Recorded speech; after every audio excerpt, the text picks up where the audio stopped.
நம்ம இந்தியாவில் 30% சேவ் பண்ணுறாங்க. இதே மாதிரி தான் சைனாவிலையும்.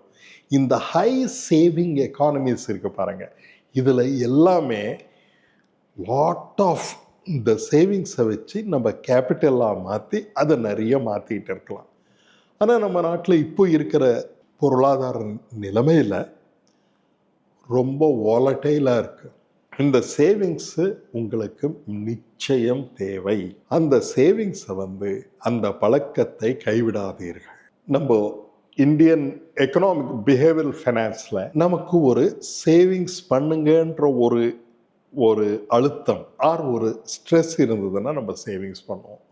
எந்த விதமான சேவிங்ஸுக்கு எந்த விதமான ஊக்கமும் கொடுக்கலன்னா சேவிங்ஸ் பண்ண மாட்டோம். ஆனால் சேவிங்ஸ் பண்ணாமல் அது எல்லாத்தையும் நம்ம செலவு பண்ணோம்னா எக்கானமி ஷார்ட் ரன்னில் கொஞ்சம் க்ரோ ஆகும். லாங் ரன்னில் ஏதாவது ஒரு எமர்ஜென்சி வரும்போது, ஹெல்த் எமர்ஜென்சி வரும்போது அவங்களால ஒன்றுமே பண்ண முடியாது. அதே மாதிரி சேவிங்ஸ் இல்லைன்னா உங்களால் ஒரு வீடு கட்ட முடியாது. Number 3 education expenses.